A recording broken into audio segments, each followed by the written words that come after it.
इसलिए जिन जिन की गाय एक बाड़े में बंधती है वह एक गोत्र हुआ। कुछ समझी? पर गायों को लाने के लिए भाला क्यों ले गए हैं? गायों को लाने के लिए एक युद्ध होता है, इसलिए गायों के लिए युद्ध को गविष्टि कहते हैं। कौन ले गया गायों को? चोर। तुम कभी गई हो गायों को ढूंढने? सो जाओ।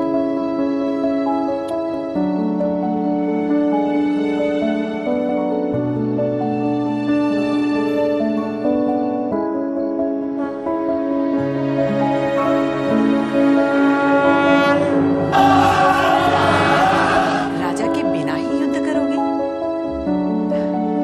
प्रतीक्षा नहीं करोगे? जब बात मेरी गायों की हो, मेरे गोत्र मेरे ग्राम की हो, मेरे खेत और खलियान की हो, तो मैं ही इंद्र हूँ, मैं ही वरुण हूँ। अपने गोत्र के लिए मरने का अधिकार मेरा है। जाओ अपनी गायों को ले आओ।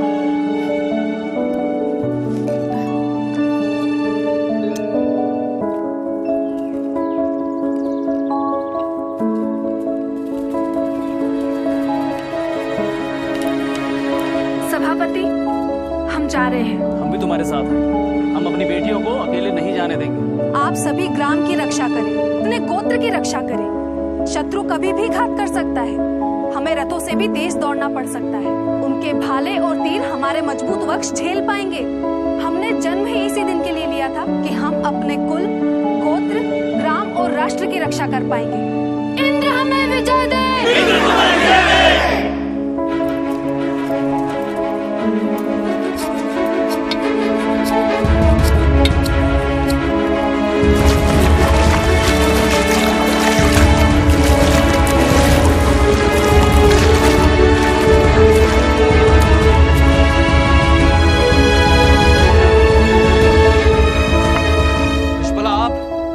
हम सभी गविष्टि के लिए अपना नायक चुने। उसकी क्या जरूरत है विश्वला? पुरखों से हम सभी ने एक कहानी जरूर सुनी होगी। असुर हमेशा युद्ध में देवताओं पर विजय पाते रहे हैं। क्यों? क्योंकि देवताओं के पास नायक नहीं था, किंतु असुरों के पास नायक था। तब सभी देवताओं ने मिलकर अपने लिए एक नायक चुना जो युद्ध में उनका नेतृत्व कर सके, और अंत में देवता विजयी हुए। विश्वला, तुमने रथों की दौड़ जीती है। तुम युद्ध में सारथी भी रही हो। तुम एक योद्धा हो। तुम ही हमारा नेतृत्व करो। क्या आप सभी एकमत हैं? तो गोत्र याद रखें, हम गोचर से भगाई हुई हमारी गायों को खोजने के लिए जा रहे हैं। किसी दूसरे गोत्र और ग्राम को उजाड़ने या उनकी गायों को लूटने नहीं। हम अपने शत्रुओं की पत्नी, बच्चों और बूढ़ों पर आक्रमण नहीं करेंगे, फिर वे चाहे पणी हो, दस्यु हो, अयजवन हो या वेरदेय, जो भी हो। पहले हम में से कोई एक दूत बनकर अपने शत्रुओं से बात करेगा, जैसे शर्मा गई थी इंद्र की दूत बनकर। विश्वला, जो ना हमारे देवताओं की उपासना करते हैं, ना ही पुरोहितों को दक्षिणा देते हैं, ऐसे गंदे और कंजूस पड़ियों से हम बात क्या करें? हाँ, वे भेड़िया जो बिना लिए कुछ देते नहीं, उधार देकर ब्याज खाते हैं, कड़वा बोलते हैं, यज्ञ का विरोध करते हैं। ऐसे पड़ियों से हम क्यों बात करें? जो वे पणी ना हुए तो हम अपने गोधन के लिए युद्ध करेंगे। इसलिए नहीं कि वे पणी है या दस्यु। दुष्टों को दंड देने का अधिकार ज्येष्ठ का है, राजा का है। हो सकता है ज्येष्ठ हमारी सहायता के लिए पहुँचे, पर तब तक हमारी गायें सरस्वती के पार चली गई तो उन्हें गोत्र गोत्र जाकर ढूंढना कठिन हो जाएगा। प्रजापति हमें विजयी करे। इंद्र हमें विजयी करे। इंद्र हमें विजय करे। इंद्र हमें विजय करे। इंद्र हमें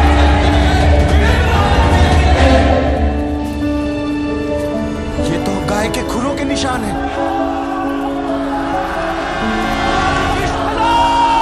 हमारी गाय!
कोशिश कर रहा हूँ आचार्य। ऋषि जिस विश्पला का वर्णन कर रहा है वह स्त्री है या अश्व? इसका उत्तर तो यास दे सकते थे या विजयनगर में हमारे प्रधानमंत्री आचार्य सायन।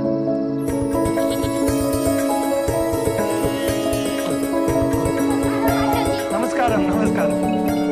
अरे सायन, युद्ध तो था नहीं, फिर तलवार लेकर कहाँ गया था? चरण स्पर्श आचार्य। आयुष्मान भव। योद्धा हूँ, हमेशा तैयार रहता हूँ। तू तो ज्ञान का योद्धा है, 3 वेदों पर भाष्य लिख चुका है। स्वामी विद्यारण्य को वचन दिया था कि 4 वेदों पर जब तक भाष्य नहीं लिखता तब तक गुरु ऋण से मुक्त नहीं होऊंगा। भाई वाह, तू और माधव विद्यारण्य दोनों भाई एक जैसे हैं। नहीं आचार्य, मैं कभी माधवाचार्य नहीं हो सकता। मैं स्वामी से छोटा हूँ, ज्ञान में भी और पराक्रम में भी। सौभाग्यशाली है विजयनगर की प्रजा, जो उसे पहला प्रधानमंत्री माधव विद्यारण्य जैसा सन्यासी मिला, और दूसरा प्रधानमंत्री वेदों का भाष्यकार और योद्धा सायणाचार्य मिला। ये बता, क्या ढूंढा? ये पांडुलिपियां? हाँ आचार्य। अरे तो भले आदमी, कोई जरूरी है कि प्रधानमंत्री ही सारा बोझा ढोए? सैनिकों को भी तो बोझा दिया जा सकता था। ज्ञान बोझा नहीं है आचार्य, यही तो मेरा आभूषण है, ये तो मैं ही उठाऊंगा। वाह, सीने पर शास्त्र और कमर में शस्त्र। तेरा नाम तो शस्त्र सायण होना चाहिए, परशुराम की तरह। मेरे सिर पर हाथ रखिए आचार्य। सदैव प्रसन्न रहे, सदैव प्रसन्न रहे। प्रश्न? हाँ आचार्य। गुरु आज्ञा ली है? हाँ आचार्य, गुरु ने आपको प्रणाम कहा है। श्री गुरुभ्यो नमः। पूछो। विश्पला कौन है? परीक्षा ले रहे हो? परीक्षा दे रहा हूँ आचार्य। मेरी अल्प बुद्धि में विश्पला स्त्री योद्धा है, जिसने खेला युद्ध में अपना पैर खोया।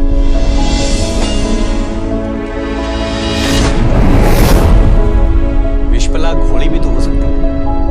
विश, ग्राम और पल, फुर्ती से जाने वाली, अपने ग्राम की रक्षा के लिए फुर्ती से आगे बढ़ने वाली घोड़ी कैसे हो सकती है? इसीलिए मेरा मानना है कि वो ग्राम की शक्ति है, जिसे अश्विन कुमारों ने लोहे का पैर दिया ताकि वो दौड़ सके। पर मेरा मत अंतिम नहीं है, वेदों में और छलांग लगाओ, शायद नया अर्थ मिले। आचार्य सायन के भाष्य पर टिप्पणी नहीं हो सकती आचार्य। शास्त्रों की नई व्याख्या करना हमारी परंपरा है बटू। आचार्य भगवतपाद शंकर ने भगवान बादरायण व्यास के ब्रह्मसूत्र पर भाष्य लिखा। महर्षि पतंजलि ने अष्टाध्यायी पर, श्वेत केतु, भरत मुनि, कौटिल्य, मात्स्यायन, सभी ने तो प्राचीन शास्त्रों की नई व्याख्या की है। नए आचार्यों की गरिमा चुप रहने में नहीं, बल्कि प्रश्न करने में। श्रुति में अलग अलग कहा गया है, स्मृतियां भी भिन्न भिन्न कहती है। कोई ऐसा ऋषि नहीं जिसका वचन अंतिम प्रमाण माना जा सके। इसीलिए प्रश्न करो, भारत का गौरव बढ़ाओ। अपने आचार्य के लिए ले जाओ।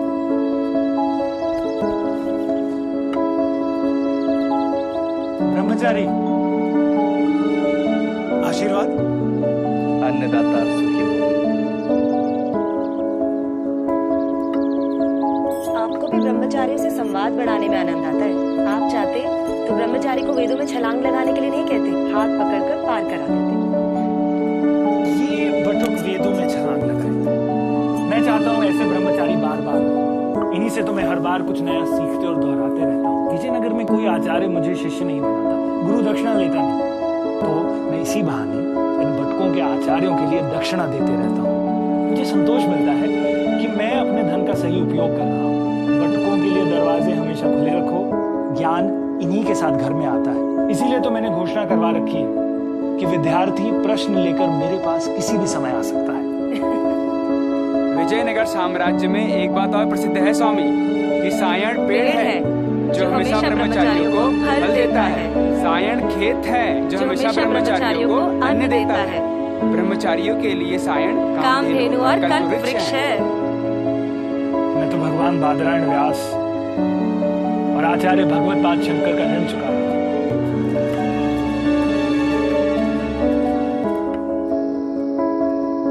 वेदों में और छलांग लगाओ, शायद नया अर्थ मिले।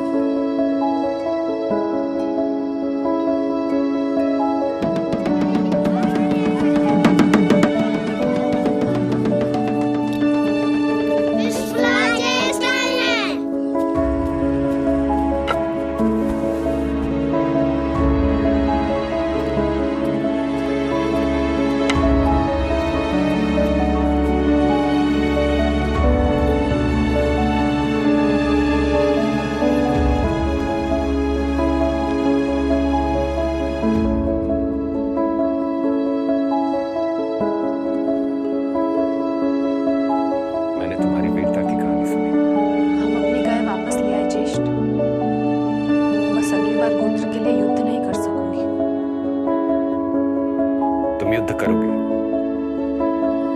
मेरे रथ की सारथी बनोगे, बनोगे ना? अश्विन कुमार आ रहे हैं, वे तुम्हें लोहे का पैर देंगे। तब तो मैं लोहे के पैर से शत्रुओं का सिर कुचल दूंगी। अश्विन कुमारों ने उसे लोहे का पैर दिया ताकि वह दौड़ती रह सके।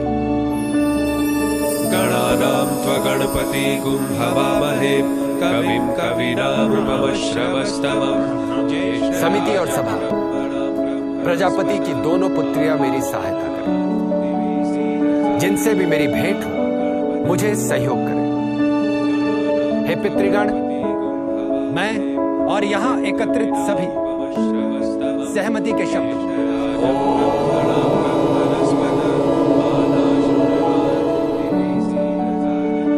स्वयं भासते राजते सासम।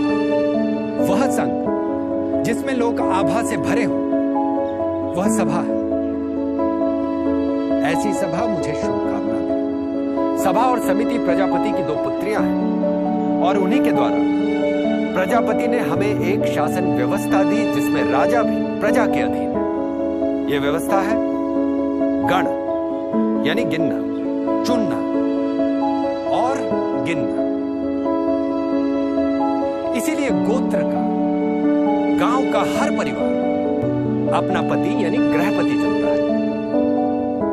गांव के सब गृहपति मिलकर सभा बनाते हैं। हर गृहपति सभा का सभासद या सभापति है।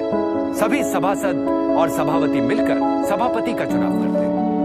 ऐसी गांव के एक एक जन द्वारा चुनी गई सभा को जनता की आवाज कहा गया, क्योंकि वह जन जन के मत से बनती है और जन जन की अभिलाषा अभिव्यक्त करती है। यह सभा हमारी राष्ट्रीय न्याय पालिका है। सभा के लिए वेद में कहा है कि सभा वो है जो व्यक्ति पे लगे आरोप की दाग मिटा दे। यहां हर किसी को न्याय मिलता है, इसीलिए सभा के निर्णय से हर कोई बंधा है। कोई भी इसके निर्णय का उल्लंघन नहीं कर सकता, राजा भी नहीं। यहाँ अपना मत रखने के लिए हर सभासद और सभापति स्वतंत्र है। राष्ट्र का प्रशासन करना और राजा को दिशा देना सभा का काम है। पर हमारी सभा इतनी नीरस भी नहीं। ये हमारी सरस उत्सव भूमि है। यहाँ हम नाचते हैं, गाते हैं और मनोरंजन के लिए। सभा समिति की छोटी बहन है। वो अपनी बड़ी बहन के अधीन रहकर काम करती है और इस बड़ी बहन समिति को चुनते हैं सभी सभापति। जैसे सभा सभापति चुनती है, वैसे समिति अपना पति ईशान चुनती है। सभापतियों की ये राष्ट्र समिति फिर चुनती है अपना राष्ट्र अध्यक्ष, अपना राजा, जिसे बार बार चुनने और हटाने का अधिकार समिति के पास है। राजा के लिए समिति की हर बैठक में हाजिर रहना अनिवार्य है। समिति ने मुझे राजा चुना ताकि मैं प्रजा का रंजन कर सकूं। सौरज्यत ततो राजन्यो जायत। जो प्रजा का रंजन कर सके वह राजा। आपने ये राष्ट्र मुझे इसलिए दिया ताकि मैं खेती और किसानों का भला कर सकूं। आपने ये राष्ट्र मुझे इसलिए दिया ताकि मैं किसानों को संपन्न कर सकूं। इसीलिए मैंने हथियारों के बजाय हलों पर ज्यादा ध्यान दिया। यदि मैं प्रजा के प्रति असावधानी करूं तो समिति मुझे पद भ्रष्ट करने में तनिक भी देर न करे। इसीलिए मैं सभा से पूछता हूं, क्या मैंने प्रजा के विरोध में कोई काम किया है?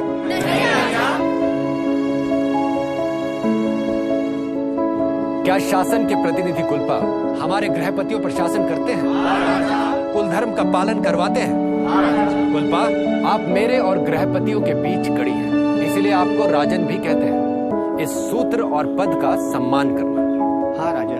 व्राजपति, क्या मेरे प्रतिनिधि व्राजपति आपके कुलों की संपत्ति की रक्षा करते हैं?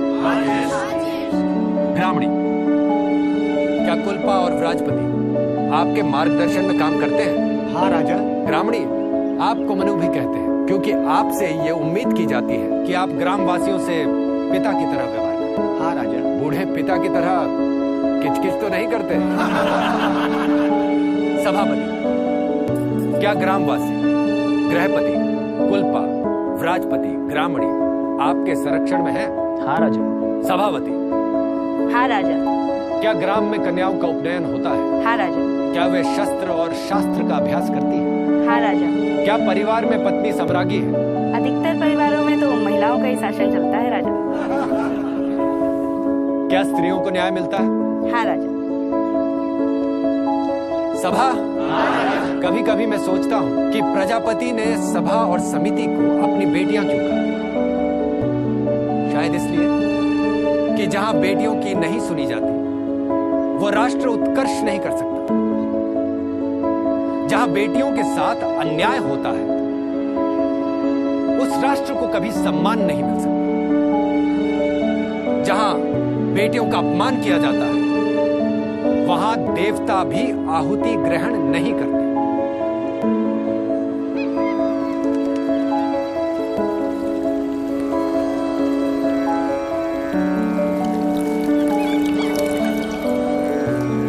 इमं गंगे यमुने सरस्वती शुतूर्दिस्तोमं सचता परिष्णया असीक्न्या मरुदष्टधे वितस्तयार्जिकिये क्षणो हया सुशो माया।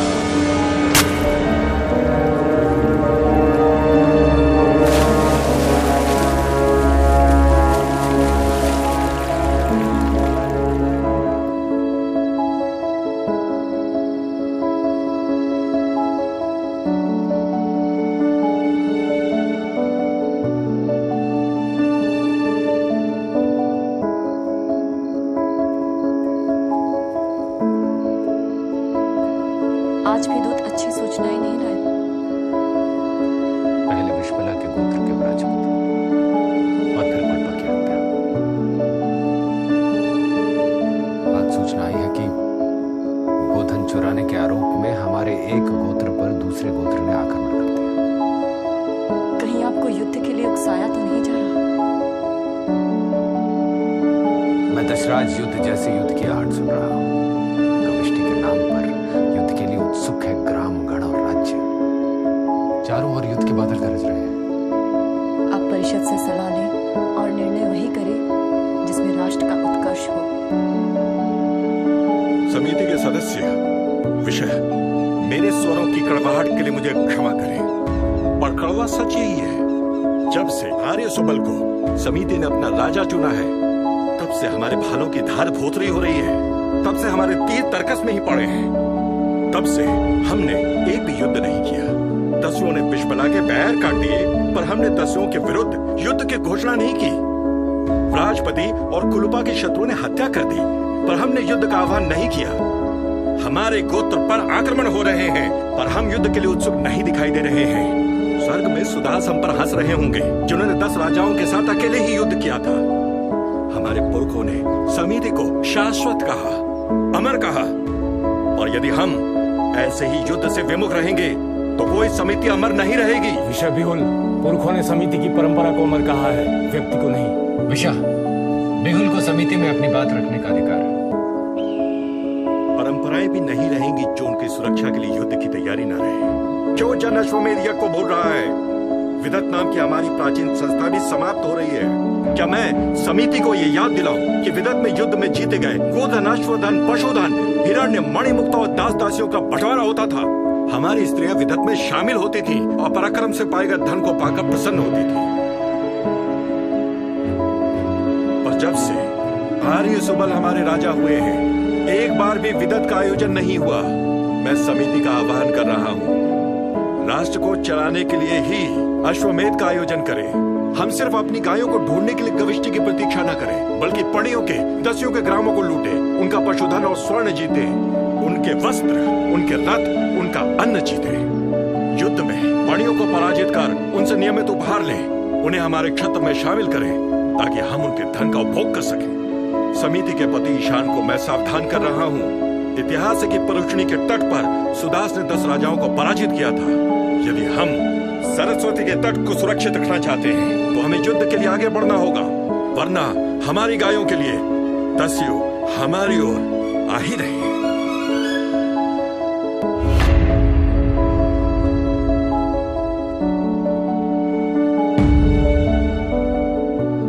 लगातार युद्ध के कारण लोग भयभीत न हो, इसीलिए हमने हर गांव में रक्षकों को नियुक्त किया है। रक्षकों को हम गोप कहते हैं और यह राष्ट्र मुझे पुकारता है जनस्य को। क्यों? क्योंकि इस राष्ट्र के जन जन की रक्षा करना मेरी जिम्मेदारी है। मैं हूं जन जन का गोप। हर गांव में, गोत्र में लोगों की रक्षा के लिए दिन रात जाग रहे गोपों का मुखिया। मैं इस राष्ट्र का प्रधान गोप। आपने मुझे प्रधान गोप बनाया ताकि मैं अपने जन की रक्षा कर सकूं। इसलिए नहीं कि मैं अपने जन धन का उपभोग करूं। मैं अपने जन, अपने गांव, अपने गोत्र, अपने गण की रक्षा के लिए युद्ध के लिए तैयार हूं, पर दूसरों के धन का, उनकी गायों का, उनकी स्त्रियों का, उनकी संपत्ति का, उनके स्वर्ण, उनके हिरण्य का, उनके हलों, उनके रथों का, उनके बैलों, उनके बीजों का, उनके अन्न और खेती के साधनों का अपहरण करने के लिए तैयार नहीं हूं। मैं उस अश्वमेध के लिए तैयार हूं जो राष्ट्र को सुशासन दे। मैं अन्न और जल के लिए वाजपेयी यज्ञ करने के लिए तैयार हूं, पर साथ ही नदियों का पानी खेतों तक पहुंचाने के लिए श्रम का यज्ञ भी करूंगा। हम गांव-गांव में कुएं खुदवाएं, जलाशय बनवाएं, ताकि हमारे खेत और खलिहान प्यासे न रहे। क्यों कहा था हमारे पूर्वजों ने कि जो अकेला भोजन करता है वो पाप खाता है। इसीलिए कि जिसके पास अन्न नहीं उसे अन्न देना भी यज्ञ है। क्यों हम दूसरे के धन पर दृष्टि डालें? दूसरों का अनाज लूटने के बजाय हम अपनी भूमि को सींचे। जैसे 24 बैलों से खींचे जाने वाले हल से, सीर से हमारे पुरखों ने धरती पर फसल लहलाई थी। पड़ियों की गाय लूटने के बजाय हम गोपालन और पशुपालन करें, उनकी वृद्धि कर समृद्धि पाए। पुरखों से मैंने सुना था कि महाराज मनु ने अन्न और जमा संपत्ति के 10वें भाग और स्वर्ण और पशुधन के 50वें भाग देने की शर्त पे प्रजापालन का उत्तरदायित्व स्वीकार किया। आचार्य ये कह रहा है कि पहला राजा मनु था और ये कह रहा है कि पहला राजा पृथु था। तो मनु से पहले कौन था और कर कितना था? उत्पन्न का छठा हिस्सा या 10वां? कहीं बैठकर पानी पिए? चलो। प्राचीन काल में न राजा था न दंड। लोग धर्म का पालन कर एक दूसरे की रक्षा करते थे, लेकिन धीरे धीरे मूल्यों का पतन हुआ और मनुष्य लालची, स्वार्थी और दुष्ट होता गया। ताकतवर कमजोर को मारने लगा। चारों ओर मत्स्य न्याय यानी बड़ी मछली छोटी मछली को खाने लगी। तब प्रजापति ने 1 लाख अध्याय की नीति शास्त्री की रचना की, जिसमें राज्य, राजा, राष्ट्र और प्रशासन का वर्णन किया। इसके बाद प्रजापति ने विराज को पहला राजा बनाया। वो वेन का पुत्र पृथु था, जिसके समय में राजा शब्द पहली बार अस्तित्व में आया। ये कथा महाभारत में भीष्म ने धर्मराज युधिष्ठिर से कही। तो फिर मनु कहां से आया? ऐसी ही एक और कथा महाभारत में आती है, जब मत्स्य न्याय के कारण अराजकता फैलने लगी। राजा के बिना लोग एक दूसरे पर आक्रमण करने लगे। तब लोगों को राजा और राज्य की आवश्यकता महसूस हुई। उन्होंने शांति से रहने का प्रण लिया और सभी प्रजापति के पास गए और उन्हें एक राजा नियुक्त करने को कहा जो अराजकता समाप्त कर सके। प्रजापति ने मनु को उनका राजा नियुक्त किया, पर मनु ने राजा की जिम्मेदारी लेने से मना कर दिया। लेकिन बहुत लौटाने और अपनी संपत्ति का 10वां हिस्सा और अपने पशुधन का 50वां हिस्सा देने का वचन देने पर मनु मान गए। अब समझ में आया कि करना मिलने पर राजा क्यों रूठ जाते थे। क्या प्रत्येक जन शासन को अपने अन्न और पशुधन का हिस्सा दे रहा है? इंद्र को जन अपनी इच्छा से बलि में अन्न, गोधन, पशुधन, घी, शहद, स्वर्ण, धातु, वस्त्र, लकड़ी, पशुओं की खाल आदि देते थे। पर क्या मुझे कर या बलि बराबर मिलता है? क्या हर सभासद हर विषह कर देता है? मैं युद्ध के लिए तैयार हूं, पर क्या युद्ध के लिए कूच कर रहे योद्धाओं को ग्राम ग्राम गोत्र गोत्र से अन्न, दूध, दही, तेल, कंबल, बिस्तर, ईंधन, पशु स्वेच्छा से मिलेगा या उन्हें ग्रामवासियों से छीनना पड़ेगा? मैं अपने ग्राम में, अपने गोत्र में हो रही चोरी, डकैती, उठाईगिरी और छल के लिए अपराधियों को दंड देता हूं, तो फिर मैं दूसरों के ग्राम और गोत्र को लूटने या लूट में पाए गए धन को विदथ में कैसे बांटूं? मैं जन का स्वामी नहीं, जनसेवक हूं। मैं समिति के निर्णय से बंधा हूं, इसलिए समिति योग्य निर्णय ले।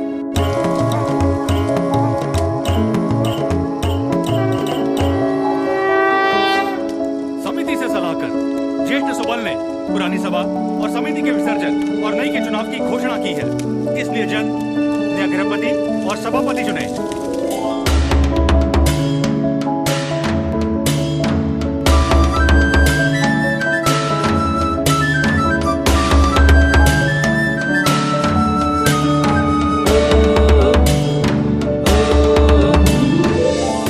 से बात हो गई?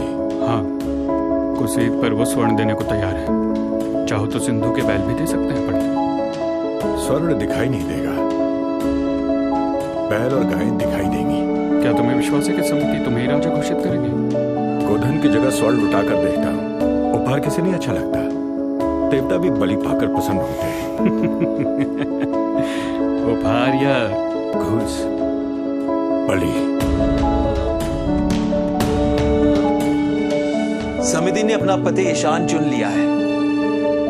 अब समिति ऐसे राजा को चुने जैसे अतीत में देवों ने चंद्रमा से रूप, सूर्य से ऊर्जा, इंद्र से शक्ति, विष्णु से पराक्रम, वैश्रवण से त्याग और यम से आत्म संयम लेकर बनाया था। समिति यदि चाहे तो आर्य सुबल को भी फिर से चुन सकती है।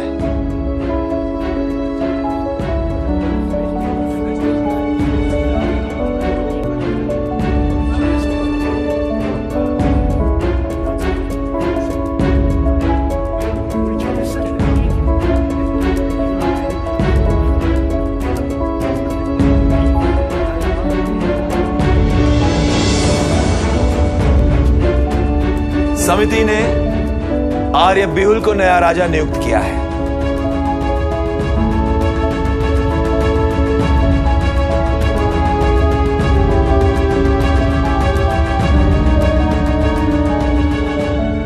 राजन, अब आपको राजसूय यज्ञ करना होगा। रत्नीन से शासन के लिए सहयोग मांगना होगा। अब ये रत्नीन कौन है? राज्य का उद्देश्य क्या है? अब प्रजा को स्वच्छ और सुंदर प्रशासन देना। आपने सही उत्तर दे भी दिया तो आपको कुछ नहीं मिलने वाला। ऋग्वेद में स्वच्छ और सुंदर शासन को प्रशिष यानी प्रकृष्ट शासन कहा है। और शासन के लिए क्या चाहिए? अमात्य, राजन्य, ब्रह्म शक्ति, छत्र शक्ति, ठीक, बुद्धि और शक्ति का संगम। ये सब मिलाकर जिससे शासन चले उन अधिकारियों को रत्निन कहते थे। रत्नी नामेतानी हविषी भवंती एते वै राष्ट्रस्य प्रदातारः। वे सिर्फ राजा के ही नहीं बल्कि राष्ट्र के निर्माता भी थे। राजा प्रजा का सेवक है तो अधिकारी लोक सेवक। इसीलिए राज्य अभिषेक के पहले राजा उनके घर उन्हें आहुति देने जाता था। ब्राह्मण ग्रंथों में इसका विस्तार से वर्णन किया गया है। सबसे पहले राजा पुरोहित के घर जाता था। जैसे राजा को जनगोप वैसे ही पुरोहित को राष्ट्रगोप कहते थे। राष्ट्रगोप, आप राष्ट्र के रक्षक हैं और धर्म के प्रतिनिधि। मेरी आहुति स्वीकार करें और हर हाल में मुझे सत्य और धर्म का मार्ग दिखाएं। मैं रत्निन के लिए नियुक्त हुआ हूँ। मैं चाहता हूँ आप सदा मेरे पीछे चले। प्रशासन में पुरोहित सबसे बड़ा पद होता था, सेनापति से। पुरोहित ब्रह्म शक्ति का प्रतिनिधि था। वो गुणों की खान और आदर्श की मिसाल होता था। निरुक्त के अनुसार पुरा एवं ददाति, जो सभी विषयों में आगे रखा जाए वो पुरोहित। मैं पुरोहित बनूंगा। बृहस्पति और शुक्राचार्य की तरह। तब तो तुम्हें राज्य के भौतिक और आध्यात्मिक विकास की जिम्मेदारी उठानी पड़ेगी बटू। ये नहीं कर पाएगा आचार्य जी। नहीं, मैं राजा को आगे बढ़ाऊंगा। पुरोहित के बाद नियुक्त राजा सेनानी या सेनापति के पास जाता था। उसके बाद राजमहिषी। राजमहिषी क्यों? क्योंकि स्त्री के बिना पुरुष अधूरा है। राजमहिषी के बिना राजा, फिर सूत या सारथी। सूत क्यों? क्योंकि वो रथ चलाने की विद्या में कुशल होता था। युद्धों में रथ का और लगातार युद्धों के कारण सूत का बड़ा महत्व था। अथर्ववेद में सूत को राजा को बनाने वालों में से एक कहा गया है। फिर तक्षण या बढ़ई, फिर करमार या धातुकर्मी, फिर रथकार। रथ बनाने वालों और धातु कर्मियों को राजा अपने नियंत्रण में रखना चाहता था, क्योंकि दोनों ही युद्ध में बड़े काम के थे। बिल्कुल ठीक। उसके बाद नियुक्त राजा संग्रहित या कोषाध्यक्ष, फिर भागदूत या कर जमा करने वाले, फिर पालागन या राजा का सखा जो बाद में विदूषक कहा जाने लगा, फिर ग्रामणी, उसके बाद शत्ता या अन्न बांटने वाले, फिर अक्षवाप या खेल मंत्री, फिर गोविक कर्तन या पशुओं का अधिकारी, फिर स्थपति यानी कलाओं के अधिकारी के घर पर आहुति लेकर जाता था। वैदिक काल में विकास के साथ साथ ये सूची बढ़ती गई। वात्सनी संहिता में हस्तपा यानी गजपति, अश्वपा यानी अश्वपति, प्रश्न विभाग यानी न्यायाधीश, वनपा यानी वन का अधिकारी, धावपा यानी वन में लगी आग को बुझाने वाले विभाग का अधिकारी आदि भी रत्निन या लोक सेवक है।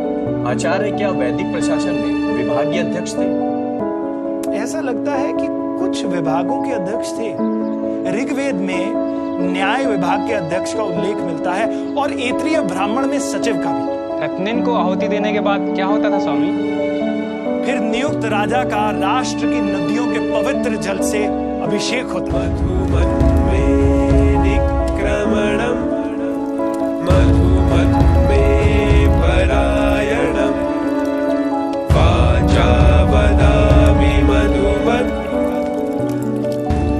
जन्म से लेकर मृत्यु तक मेरे द्वारा किए गए यज्ञ, मेरा जीवन, मेरे सत्कर्म, मेरी संतानें आप ले लें। यदि मैं अपने कर्तव्य का पालन न करूं या प्रजा से छल करूं, ये राष्ट्र तुम्हें सौंपा जाता है। तुम्हें राष्ट्र में शांति, प्रजा का कल्याण और धन प्राप्त करने के साधनों में अभिवृद्धि का ध्यान रखना है। तुम्हें राज्य की समृद्धि, राज्य का विकास और राष्ट्र के उत्कर्ष का ध्यान रखना है।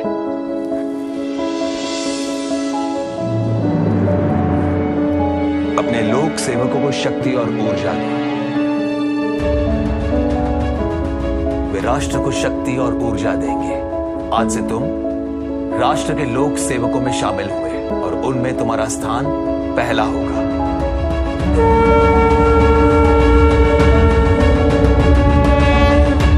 राज्याभिषेक में तलवार का क्या अर्थ? अर्थ साफ है। तलवार यानी शक्ति। रत्निन, जिन्हें वीर भी कहा जाता था, उसके बिना राजा शक्तिहीन है। यानी राजा के चुनाव की परंपरा भी वैदिक काल में थी? बिल्कुल, और उसके बाद भी। परीक्षित की मृत्यु के बाद हस्तिनापुर के लोगों ने जन्मजय को सर्वसम्मति से राजा चुना। कौटिल्य भी राजा के चुनाव का उल्लेख करते हैं। सौराष्ट्र के रुद्र दमन को भी लोगों ने चुना था। राज्यवर्धन की मृत्यु के बाद हर्षवर्धन को प्रधानमंत्री भांडी के साथ मिलकर मंत्रियों और अमात्यों ने चुना था। गोपाल वंश के गोपाल को भी लोगों ने चुना था। कश्मीर के यशस्कर को ब्राह्मणों ने चुना था। बक को बस इतना मैं याद नहीं रख पाऊंगी। तो फिर बटकों को उत्तर कैसे दोगी? बटुकों को भिक्षा देना मेरा काम, उत्तर देना आपका। आपसे बात करना भी तब होता है जब मैं आपसे प्रश्न करती हूँ। विजयनगर के इस रत्निन को तुम्हारे प्रश्न भी सुख देते हैं। तो फिर बताइए, यदि प्रजा को राजा को चुनने का अधिकार था तो हटाने का अधिकार भी होगा? तुम्हारा उपनयन कर ही देता। शास्त्रों ने कहा है कि जब राजा अन्याय करता है तो नमक और शक्कर भी अपना रस छोड़ देते हैं। धर्म, और प्रजा के विरुद्ध काम करने वाले अन्यायी, अधर्मी, अत्याचारी, भ्रष्ट, निरंकुश राजा को सिंहासन से हटाने, निर्वासित करने और उसकी हत्या करने तक का शास्त्रों में प्रमाण है। वैदिक काल में राजा को हटाने का समिति का अधिकार था।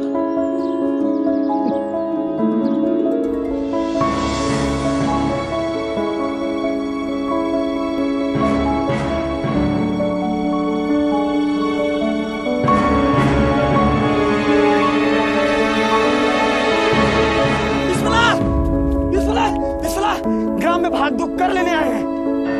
कोई भी ग्राम में उन्हें कर नहीं देगा। सभी योद्धाओं को जमा करो। हम राजा को तब तक कर नहीं देंगे जब तक हमें न्याय नहीं मिलता।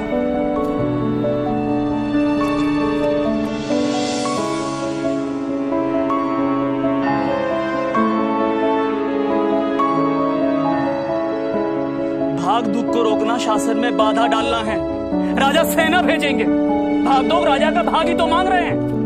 विश्वला, ये क्या मूर्खता है? मैं तुझे इसी समय सभा में उपस्थित होने का आदेश देता हूँ। मैं सभा के आदेश का उल्लंघन नहीं करूंगी, पर राजा का भाग लेने आए भागदो ग्राम में नहीं आएंगे, फिर चाहे मुझे राजा उनके विरुद्ध जाने का दंड ही क्यों न दे।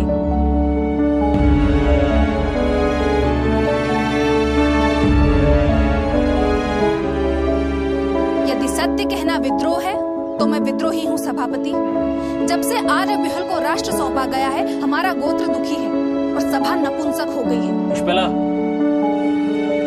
भगिनी स्वधा अपने भगोड़े पति को दंड दिलवाने के लिए सभा में घसीट कर लेकर आई थी। तब सभा ने क्या किया? मैं लेके आई थी उस भगोड़े को जो अब किसी और के साथ रह रहा है। उसे दंड देना तो दूर रहा, उल्टा गोप ने मुझसे ही वर्ष भर का घी ले लिया और मेरा बछड़ा भी। दिन दहाड़े लोगों को मार्ग में लूटा जा रहा है। घरों में चोरियां और डाके पड़ रहे हैं। स्त्रियां भयभीत हैं। हमारे कुत्ते रात रात भर जाग रहे हैं और गोप सो रहे हैं। अपराध की छानबीन के नाम पर दंडाधिकारी ग्राम से कर वसूल करते हैं और रात भर सोम पीकर जुआ खेलते हैं। कुल्पा और राजपति के हत्यारे आज तक नहीं पकड़े गए, पर ग्राम से कर लिया जा रहा है। लिया नहीं जा रहा, छीना जा रहा है। चोर और गोप एक साथ जुआ खेलते हैं और सभा मौन है। विश्वला, मैंने जनगोप और राष्ट्रगोप को सभी स्थितियाँ बताई हैं। इसीलिए यह ग्राम कर नहीं देगा, ताकि समिति के बहरे कानों तक हमारी आवाज पहुँचे। हम कर नहीं देंगे सभापति। विश्वला,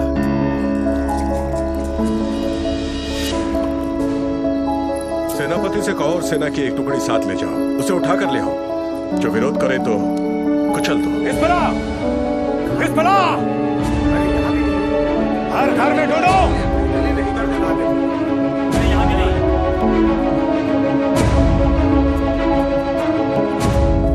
नहीं मिली।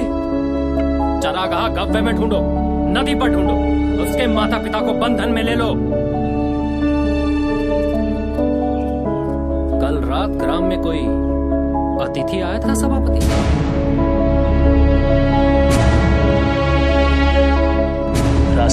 राजपुरोहित।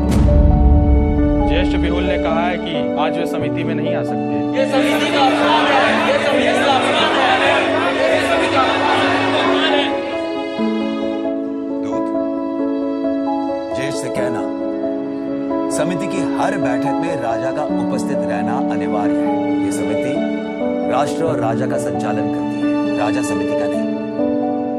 धर्म, शास्त्र और समिति राजा से आज्ञा या अनुमति नहीं लेते। मैं राष्ट्र को समिति की ओर से उन्हें तुरंत उपस्थित होने का आदेश देता हूं।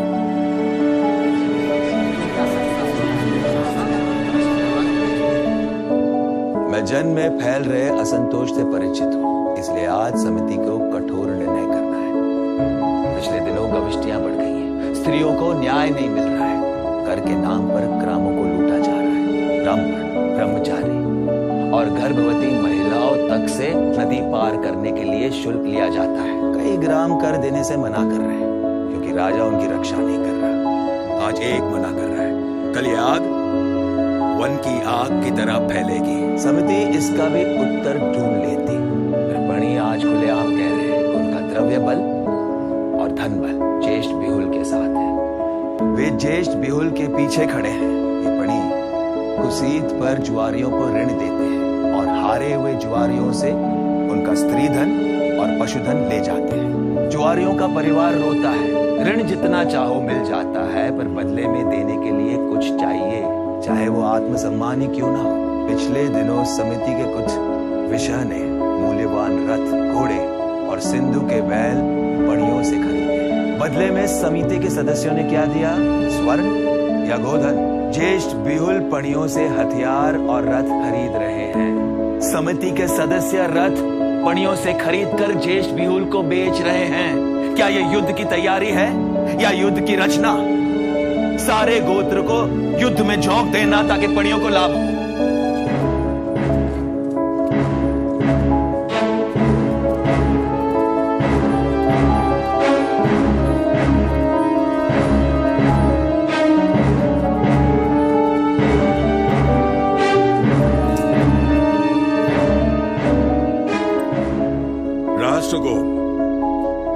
आप एक बात समझ लें, मैं इंद्र हूँ, मैं ही धर्म हूँ, मुझ पर किसी का शासन नहीं चलता।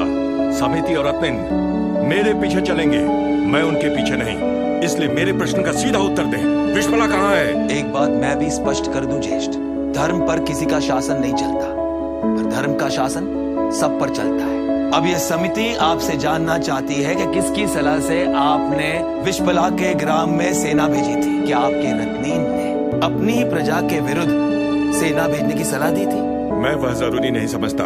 क्या ज्येष्ठ ने पणियों से स्वर्ण कुसीत पर लिया था? क्या आपने समिति के सदस्य को घूस दी थी? आप मेरे विरुद्ध षड्यंत्र कर रहे हैं राष्ट्र को। मैं उन पणियों और समिति के उन सदस्य को आपके सामने प्रस्तुत करूं, स्त्री पर अत्याचार करने वाला, उनका अपमान और असम्मान करने वाला जन का गोप कभी नहीं हो सकता।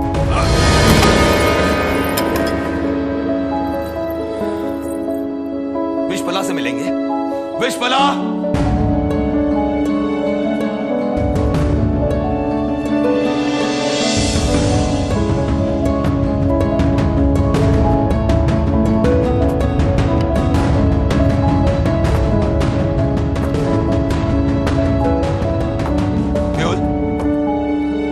राष्ट्र की तलवार वापस दे दो, ये तुम्हारे हाथों में शोभा नहीं देती।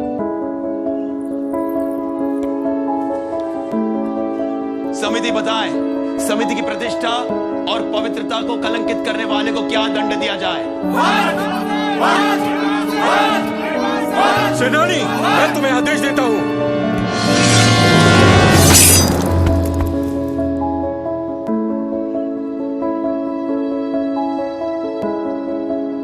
समिति जिसे योग्य समझे उसे जन गोप नियुक्त करे।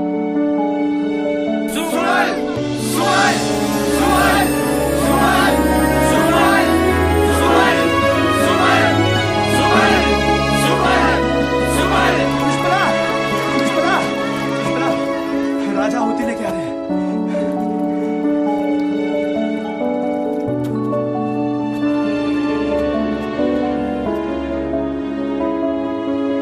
मेरी रत्निन बनो, ताकि कई विश्वलाएं खेला के युद्ध में रथों की दौड़ में भाग लें और राष्ट्र की मंत्री बने।